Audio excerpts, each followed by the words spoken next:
Hermano. Hola Paco. Hola hermano. Hola. Thank you for receiving me. Welcome to a new episode on Talks for thatwhatis.com. Today I'm with Maestro Shaman Paco from Pacco Ayahuaskari Retreat Center in San Salvador near Pisac here in the Sacred Valley. I've been lucky enough to be able to spend time here and have had beautiful, deep ceremonies with Paco and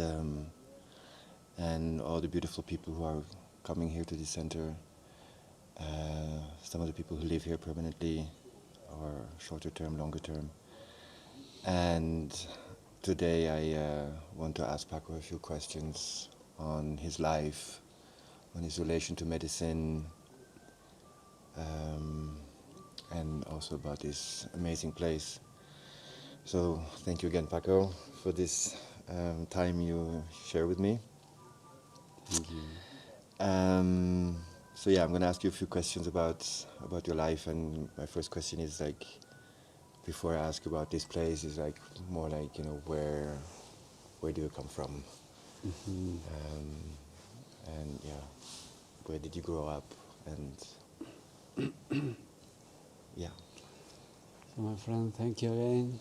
So welcome to this place, this dream, this center. Beautiful dream and a beautiful reality. So yeah, my name is Pacco Soto. I'm very grateful for this moment with you, brother. Thank you for the seat and to be part of this process too with medicine, sharing your beautiful energy here. Thank you. So yeah, my name is Pacco Soto. I'm working like almost 15, 16 years with the medicine. I grew in Lima in the city, but my family is from Junin, the center of Peru, like close to the mountain and jungle, close to some tribes like Ashaninkas and Nomachigengas. So yeah, when I had 16 years old, had my first experience with Mama Ayahuasca, the city. That is where was my initiation with the medicine and my call to learn about plant medicine with my first maestro, with who I'm so grateful. This changed my life and my perception of reality. Mm-hmm. So, Pedro Góngora is my maestro. He's a beautiful soul, a beautiful teacher with humbleness, teaching me different techniques with medicine. That is special. But you grew up in Lima, and how did you come? Like, how did you come to the medicine and not being any other profession or any other calling? How did that happen? Yeah, when I was very, very young, like many people maybe, was very confused about his path, about his career, about his life. I was very uncomfortable where I was, no? I was very uncomfortable to be in the city or to be around some people with a different vibration. No, I was feeling like was feeling the call of this knowledge of the plant medicine, no? And when she touched my heart, when she met me, no? In that moment is when I start to feel the attraction for the medicine, and I want to learn about her, and I want to learn about different techniques, shamanic techniques, and different plant medicines, and different therapies, That is when I start to feel attracted for the yoga, for the meditation, for the vegan, vegetarian food, style of life, like that, no? And now that's part of my life, no? And what, like, are you the only one in the family doing this? Were you like, what was like the idea of your parents about this? And So what I know in the past, my grandfather, who the name was Paco too. Okay. So he was working with plant medicine, no? Not with Okay. ayahuasca directly, but with different techniques from the Andes, like giving pagos or offer to the Pachamama, Mm-hmm. no? Using different plant medicine, like for healing, like, like, for example, when people is with cold, people is with arthritis, with people with diabetes, uh, different illness, no? Um, and yeah, I heard my grandfather was very connected with that. Okay. But I didn't know my grandfather, no? I didn't, because he passed away when he was very child, no? So my mom, my dad was open.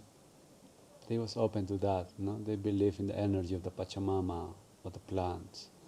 But you know, they moved to the city Yeah. when I was Young. very young. Yeah. So they moved to the city and they was growing. They was like losing this connection with nature, no? We want to be part of this society and normal jobs and make money, make your house and things like that in the city, no? Sure. Have the comfort of the city. But I was feeling disconnect of that reality, no? So then I start to find my way with the plant medicine, with different teachers and with different styles of life. And how did you find your maestro? So I found it with my friend Pedro too. Is the name of him. Okay. He was like in that moment he was like 15 years old and he was sharing me stories about ayahuasca. So because he's from the jungle from Calpa. Okay. So he had some experience with Mama Ayahuasca. He was sharing me this vision, this dream, like reality with ayahuasca, no? And the process of healing for him, no? He told me to use a plant medicine for heal yourself. And so it's in that moment when I start to feel the cold. Wow. Because it's also the age, like, I mean, I remember when I was 16, I was doing all kinds of stupid things. Not really thinking about healing myself, but more like escaping reality, starting to drink, going to parties, trying to self-medicate with all kinds of stuff. So you had like a calling pretty young. Yeah, because I feel in that moment I was doing this like you too, Okay. these stupid things. You know? I was trying many things. I was in the city, easy to find different drugs or alcohol, and I was smoking a lot of marijuana. I was feeling some kind of depression. Yeah. I didn't recognize it was a depression or anxiety. Yeah, that's the thing, right? You don't. You didn't recognize it. You are. You just feel bad, or you go like, oh well, I drink something, Yeah. party, and it'll be fine. Yeah, I didn't recognize that, but it was a moment when I was feeling very bad emotionally and with problems, physically problems, no? With my leg because I was doing a lot of sports, skateboard, very extreme, like destroying myself, no? And then my friend told me, hey, maybe ayahuasca will help you. And I was like, okay. I tried 1 year like therapy, like physiotherapy and different chemicals, medications. And I said, okay, it's time for try something different. Yeah. And then without any expectation, I had my first experience in the city, no? In Lima. In Lima, close to my house, like 10 minutes by car. Was living my neighbor, my Maestro, no? He was holding ceremonies there. Okay. And then I was, okay, just do it. And just he explained me about the process, no? Okay. And how was that? And for me, it was amazing. You know? It was difficult moments, very dark moments. I was observing my fears, my traumas, like a movie about my life. You know? But then I was feeling like, okay, I need to work in that. No? I never saw this kind of traumas, how was affecting my life, my normal life, my present. You know? Yeah. So, and then after to purge, after to clean myself with, in the ceremony, I was feeling very, very happy and very grateful for this. No? And then you decided, I want to study. Yeah, in that moment, after my second, my third ceremony, I was feeling, okay, I will say to the Maestro to help me, to guide me, how I can learn about the process. And then he started to give me tips and advices about how to connect deeply with the medicine, you know? Okay. Like to be aware of my diet, of my relations, or things like that, no? And is that how you became apprentice, little by little, that you stayed longer time, or? Yeah, in that moment is when I start to help to him in ceremonies, no? To participate in more ceremonies with him, to invite another friends, no? To be part of the ceremony, and I was feeling like I want to invite everyone. Everybody need to come to do ayahuasca, Yeah, no? because you also were convinced that this really helps. Yes, no, I was feeling, but then I started to see, to understand, to know, like some people is not ready for it. No? Mm. So I don't need to push the people for that. No? If people is not ready for that, people will feel that call. Mm-hmm. No, Yeah. it's depend of the people. No, and in that moment, yeah, I was just growing in my path. No? I was searching for the medicine and for different masters to, to guide me, to help me. No? And then I had months like a break for Okay. me, like to process, to integrate, no? Yeah. More when I was in the city, no? Mm-hmm. And then I had moments like chaos, like chaotic moments, like, oh wow, I need to go out of my comfort zone and to follow my dreams and to follow my heart, or I can stay in my house, in the house of my father and my mom, and to have everything there easy, Yeah. no? But And just then, pretend it's all okay. And yeah, yeah. to pretend to, okay, everything is fine. Mm. But then I was feeling ayahuasca in dreams, Okay. calling me, And then I was feeling like, okay, Mama ayahuasca. Then my master was going back to the jungle, and for me in that moment, without money, without things, I was feeling like, okay, I need to reconnect with the medicine, and I start to make my path and to travel a little bit, and to connect Mm-hmm. with what I feel. Yeah. So you take your bag and you left. I left my house, I left my small job, I left my studies. So I finished the high school, and then my family I go to university, And was there anything they wanted you to do, or was it just whatever you wanted to do? Yeah, my family was in the beginning like that, Mm. But I was talking with my mom. So I was growing without my mom, but we had a connection because she was in another country. Okay. When I was very child, she decided to go for work, Okay. because we had very strong problems, financial problems and family problems and things like that. So, but my mom was, for me, she was an angel telling me, Paco, do whatever made you happy. Mm-hmm. I will support you. If that made you happy, okay, just do it. And then I start to follow my heart, Mm. and I'm here. Yeah. So where did you go? Like you went to the jungle? You went to So, how did that happen? so in the beginning, I was going 2 hours far away from Lima. It was a ashram. It was a good place, Hare Krishna place. This place found me too, and gave me discipline. So I never had too much discipline in my life. They gave me some kind of discipline and training about the life too. No, it Mm-hmm. was so beautiful, but sometimes could be too much. Yeah, because I also start early, like the prayers start early, maybe four in the morning. 4 in the morning, you need to have a shower, and there is sometimes no hot showers. No? Mm.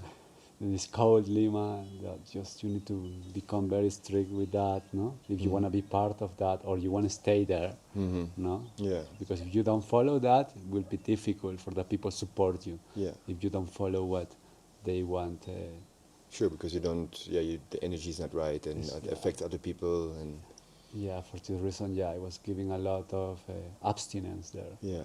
Abstinence of my comfort, abstinence of my food, friends, or things like that. No, but this was for me like a diet too. Yeah. It started to help me for a few years. I was learning about yoga, meditation, and different tools to help me to calm and to integrate different Mm. things. No, And how long did you stay with like was that ISKCON? or was No, it? it's Brinda. Okay. Brinda is another movement. So I was like 2 years there, and then like I was following my heart to, okay, I need to keep going my intuition about the plant medicine, Yeah. no, because they don't work with plant medicine, No.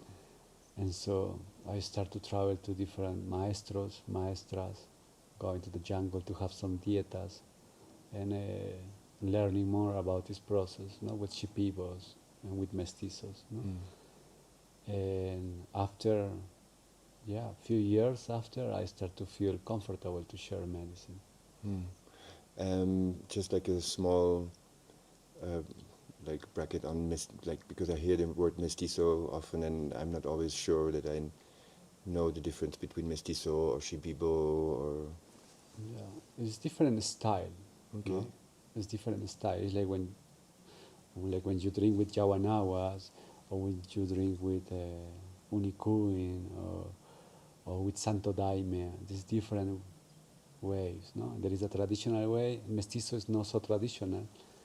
They have their own techniques, Okay. no? Their own. They are dieting with different master plants too, no? Okay. They are using two different plants, no? You know, every maestro for me have a different knowledge, no? Yeah. For this, I'm very open to receive everything what is good for my path, no? Yeah. What I feel good for my path. Yeah. And the mestizo, is it also, do they have also Christianity? Sometimes, Sometimes. Shipibos too. Sometimes Okay. they believe a lot in Christianity, In Jesus in and Jesus, Virgin Mary. so they mix that up with the Yeah, but mestizos is like sometimes is they don't sing like a Icaro, like a Shipibo, no? yeah. They use Spanish words. Mm. They use different perfumes, different sopladas, no? Mm. Different purgativos, no? Mm. But yeah. And so what happened? What happened then? So you had like a few years of training with different people, Hmm. and what happened then? Like, what was your? When did you feel? How did you know you felt ready to start serving? Yeah, I feel like when I was going back to Lima a few times, I was feeling like sometimes sad for the people there, no, for friends and who was in the same loop of life, no, like using drugs, alcohol, or things like that, no, Mm. closer friends, no, and then I had some people like ask me, like they saw some change in myself, that I was more calm, more grounded, and then they were asking me for ayahuasca, no, Mm-hmm. and then I was drinking ayahuasca sometimes for my own, no. The maestro gave me the medicine. Okay. Maestro was in the jungle. I was drinking ayahuasca with him, but then I had ayahuasca for myself. I was drinking for myself. That's And part of the training also. that was part of the training, no? To, okay, observe yourself, To really drink. know how what can happen, what happens, the process, also Yeah. on your own, working itself out without helping yourself. Like if there's any like Yeah, problem or anxiety or whatever can happen in ceremony. exactly. Not to be ready if Mm. anything like that is coming. Mm. So, and then I had people like asking me about ceremonies or like things like that, no? The maestro. And I said to the people, maestro is in the jungle, you can go to the jungle. And some people ask me, some people feel very confident with Mm. me, no? Say, Paco, and why you don't give me ayahuasca? And then is when I was feeling like the cold. Mm. I was feeling, yeah, I will ask to ayahuasca. No, and then I was feeling, okay, yeah, people need help. Maestro is not here. I was asking to my maestro, calling to my maestro, and saying, what if I'm giving the medicine? No, Mm. the maestro was feeling like very, yeah, very happy with that. No, he said, Paco, ayahuasca love you. Just do it, Mm-hmm. and just trust, So trust. he gives the blessing. Yeah, he gave me the blessing. Paco, trust in the medicine. You have the power. Mm-hmm. And it was like, yeah, a bit afraid because that is part of the process, no? But then I start to create confidence in myself to share the medicine because it's a big responsibility, no? Mm-hmm. And yeah, Mm. from there I start to share medicine and to see and to observe different process of the people, no? Mm-hmm. And sometimes I was feeling like, wow, this process is too much for me. Sometimes people was crying, I was crying with the people. Then I had depression from that, sometimes Because you take over the... I didn't know how to protect myself, Yeah. But then I learned how to handle this, and to ayahuasca guide me in this process, like, okay, people is in his own process, they are healing his own karma.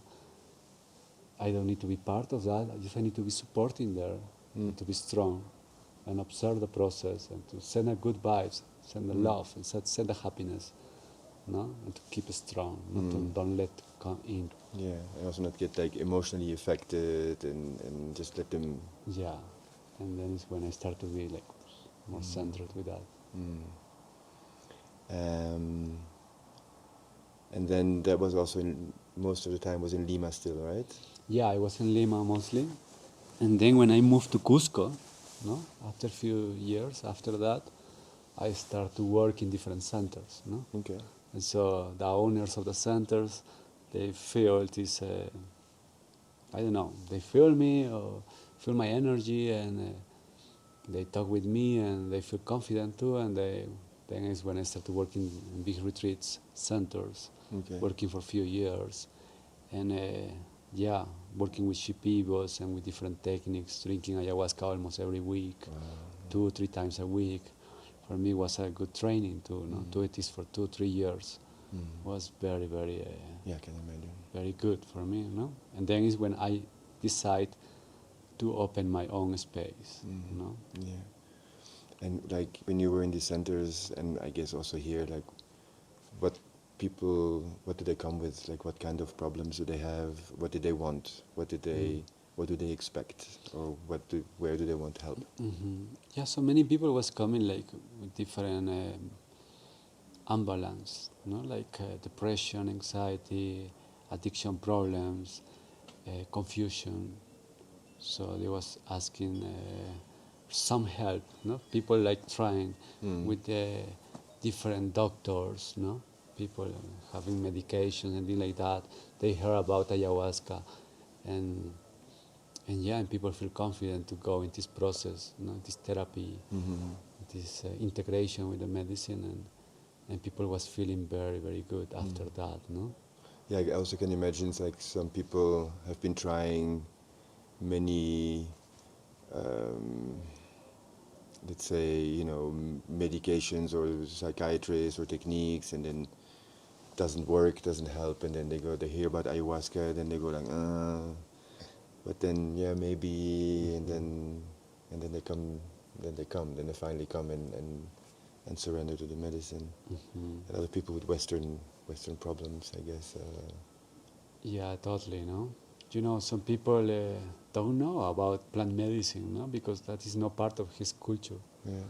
So when they hear about that, and when they know about this tradition to have thousands of years, in all the Amazon, people become with some hopelessness, So people become with faith, and they say me, Paco, if ayahuasca don't save me, I don't know what will save me. Yeah. And I said to the people, okay, you are here because ayahuasca bring you here. You're already in the process. Just keep your faith, keep your humbleness to the medicine, and keep smiling. Yeah. But it is, I mean, I had the same, like when I was in India doing yoga for months and months and months. I was like, only breath, only prana. And then in the forest, all of a sudden, calling ayahuasca. And I was like, why? I mean, how, And then I have to go to Peru. And then I went to Peru, and then I had a friend who had a kind of a similar path, and she said like, yeah, yoga was my first, let's say, gateway, and then plant medicine was my second, even stronger gateway to self-understanding and self-healing and awakening to life, as life, with life. And it is curious that calling happens, that calling exists, right? Yeah, totally. When you are open, the call will come. And if you follow your heart, let's do it. This.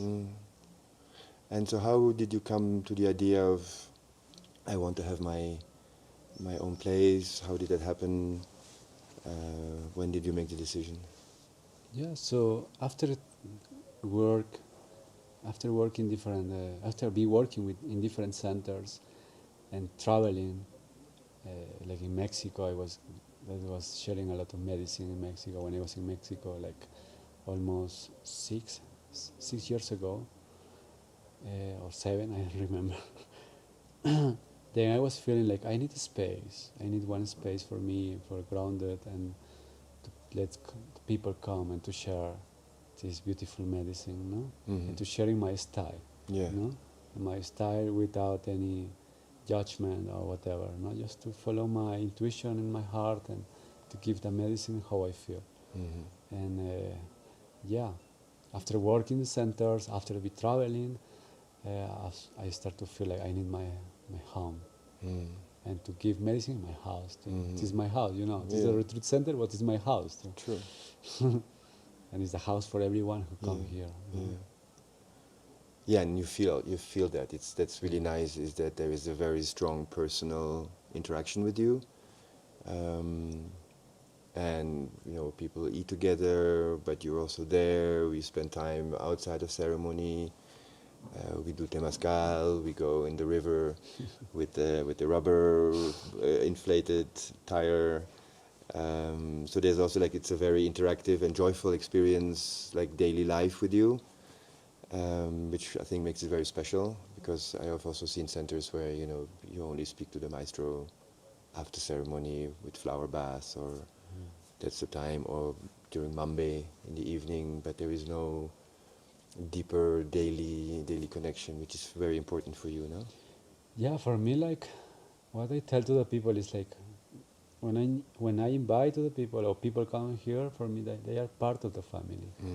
No, what I want to make is family with people and to create connection, and for me that is the healing, the first step of healing, to create confidence and to people feel support and to support each other, you know, and to fix things sometimes, and people can learn about that, no, learn of other people, no, like to see a mirror in other people and to heal together and understand from other people's processes and journeys, and to grow together. No? And why did you choose the valley? Why not the jungle, for example, or Lima for that matter? Or Lima. Yeah, I was thinking in these options, no? But then, when after to be living like 8-9 years here in the valley, I was just feeling the connection of my childhood. No, this remind me a lot of my childhood. When I was going to visit my grandma, no, I was around the fields, around flowers, around trees, around eucalyptus, around the river, and I was feeling like, this place made me happy, and I feel happy. I feel very calm, very relaxed here. Just listen to birds. And then but after to be in the jungle too, like for me the jungle was too much, no? Mosquitoes, very hot, very humid. I love the jungle, you know? But just for a month. Yes, it's true. It can be very, very exhausting, because sometimes you spend your time, you know, scratching, and you know, a lot of the energy of the process goes into the scratching and the sweating, and you're like, you know. And totally, you know. For this reason, I was feeling comfortable. Then Lima, I didn't feel the cold in Lima, no. I feel like Lima is like in a big process, no. People know. I have many friends from Lima coming to here because they feel like it's too much chaos, too much people. You know? Yeah, and it's also probably important that people leave their environment and spend that time, like, to, you know, really work on themselves and not go home, switch on TV and right? Yeah, you know, I was growing in the city, but then I feel like I want a more natural, a rustic life, a simple life. I mean, also like in the healing process, it's better to leave Totally. No, it's like when you have too much distraction, this don't let you be focused in your own self. No, Yeah. for this I recommend to everyone go to nature. And so, how did you find this specific place? How did you choose San Salvador, or was that by accident, or? So yeah, it was like maybe I had like a dream, like a goal, always to have house next to the river. No, next to the river. I said if I have a land, if I found a land, need to be next to the river, clean river where I can use uh, this environment to be in harmony with me. No, and It's all part of the medicine. part of the therapy. Yeah. Yeah, part of the integration to be close to the water, close to the mountain, a bit far away, and then I start to search in different places around the valley, Was in Arin, Calca, Pisac, but then I was feeling I need a place more isolated, and then I found this place close to the river, next to the river, and then I start my process here. I bought the land, and then I immediately start to build. Beautiful. That's good. And what kind of types of, let's say, treatment or healing do you offer here? Like more like you also retreats, but also diets. Yeah, like I give the option to the people, like to have one single ceremony, to be sit and to have a single ceremony to connect. Sometimes too, I'm giving the possibility to have a diet when people feel very connected with the place. We have here rooms and accommodation for people to stay longer and to be part of this process. And now I'm starting again to have retreats, once a month, 2 times a month, have retreats with a very specific itinerary, giving like program about plant healing and using different plant medicine and different techniques, like yoga, meditation, breath work, like different purgativos, different vomitivos, using tobacco, using rapé, using cambo, and having ceremony almost every day, ayahuasca, in Wachuma ceremony. And what is the difference between like a retreat and a diet? What is? So for me, it's not a big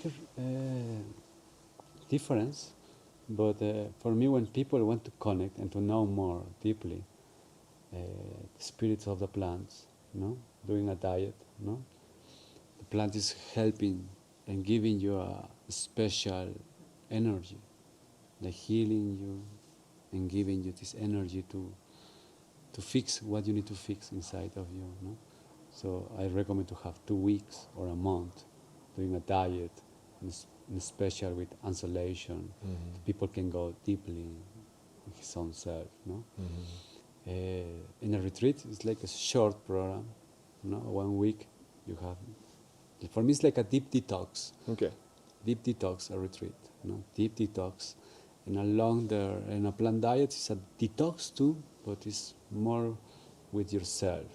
During a retreat, we are sharing with the people. We are doing circles and everything. Okay. In a diet, I recommend to the people to spend more time with your own self, observing yourself, observing the energy of the plant, and reconnecting with this.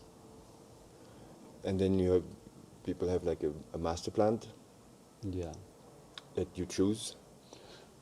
How do you choose? Okay, I'm going to give you bobitana, or I don't know.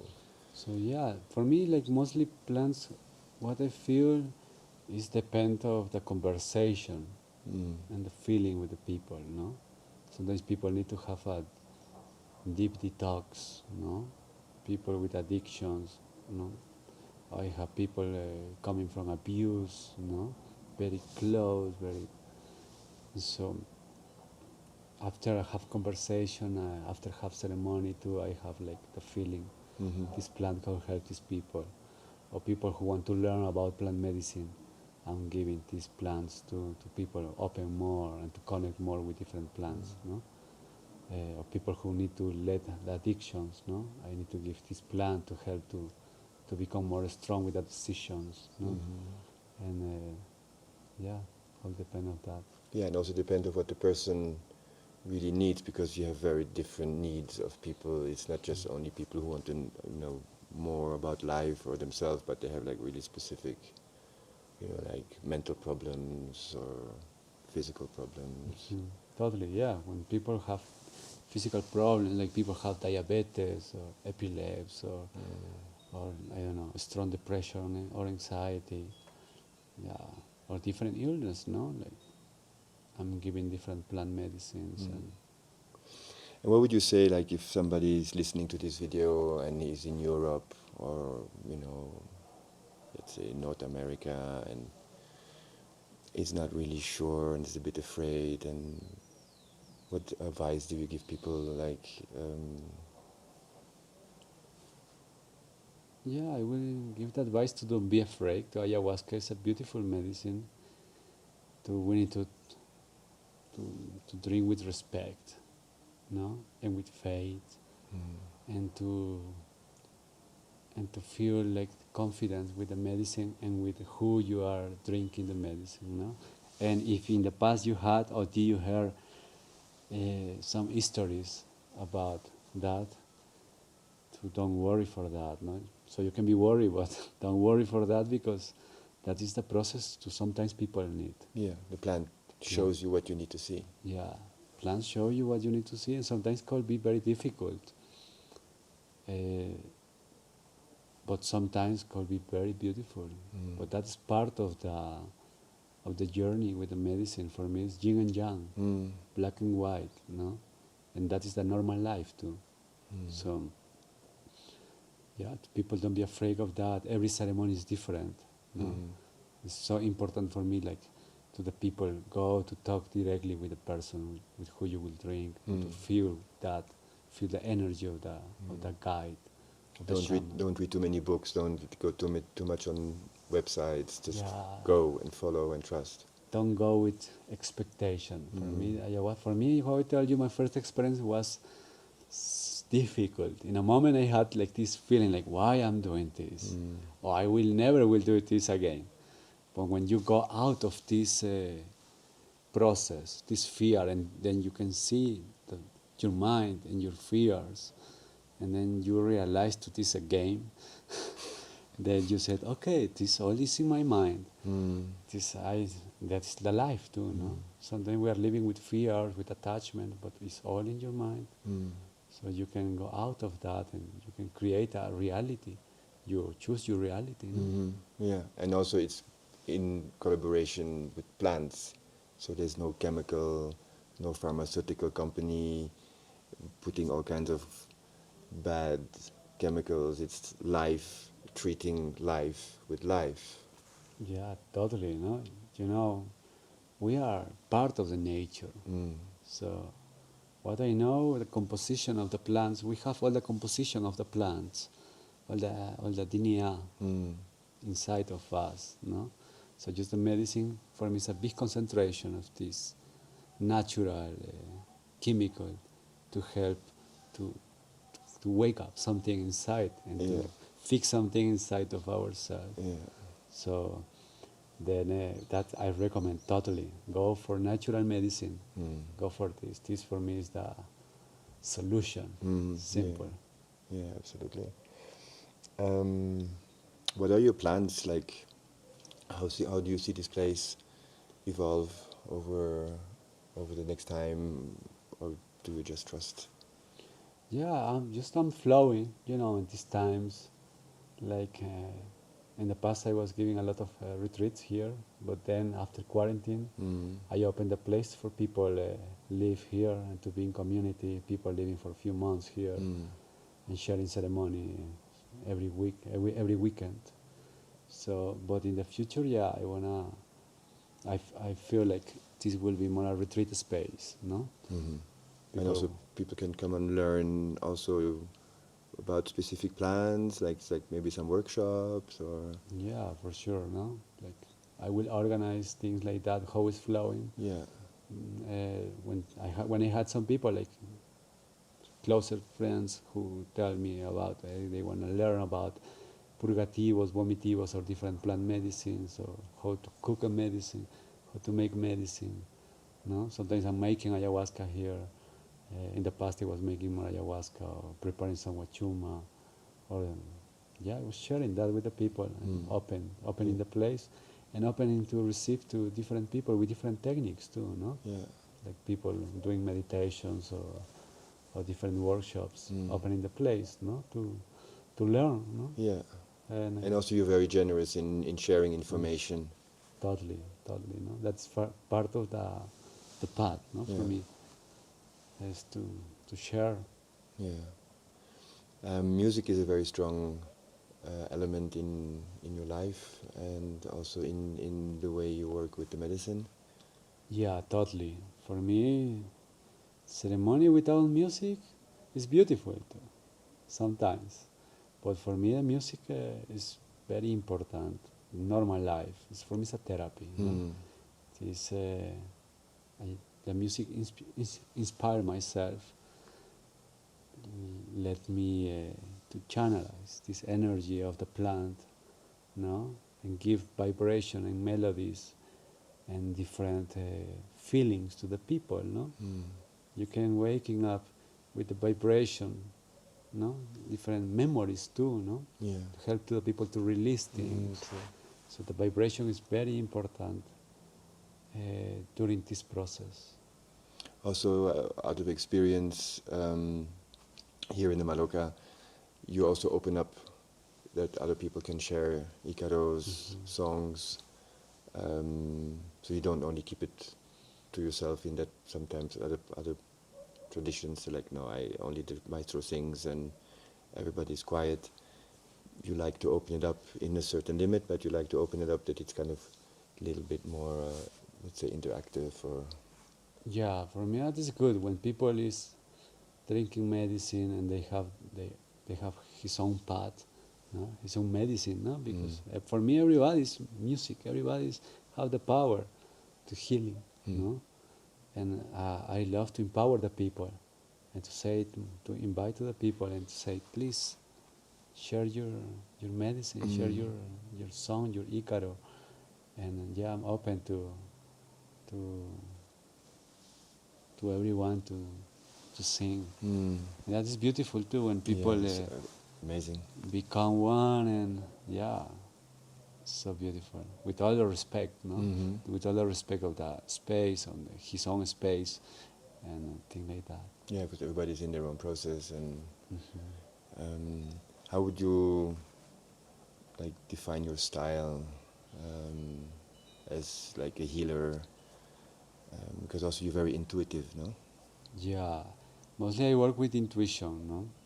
I don't work with a book directly telling me you need to do this with this. No, that's I need to do that maybe too at some point. But yeah, what I feel, what people feel, I like to talk with the people and to know, to perceive the people, no? But yeah, for this reason, I'm very open to receive different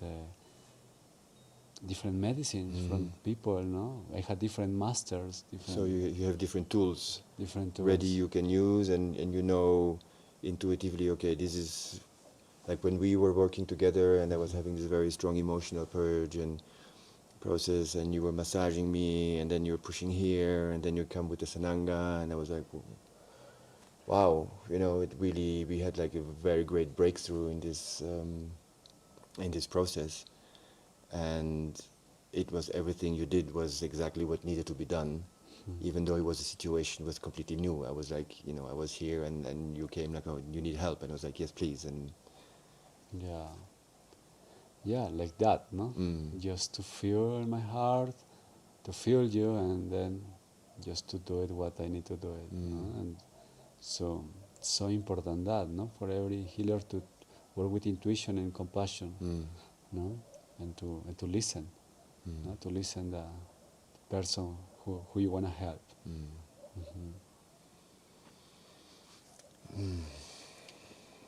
Paco, I thank you very much for sharing this knowledge, this time. I thank you so much for the time I've been here with you. Thank you, hermano. It has been so profound, so much love, so much joy, so many amazing people here. You have really done a really great job in creating this portal to life and healing, but also like very light-hearted with a lot of smiling and joy, and at the same time very precise technique. So thank you very much, and I wish you all the best with the future of the center. Thank you, hermano. I wish you the best too in your projects, in your life. Keep shining, keep blooming, keep working, Yes. strong, helping people too. So I know you're a great master. So, Thank you. I love you, and I love your happiness and your spirit, bro. Thank you very much. Thank you very much, hermano. Thank you. Thank you. Gracias, papá. Gracias. Gracias, papá.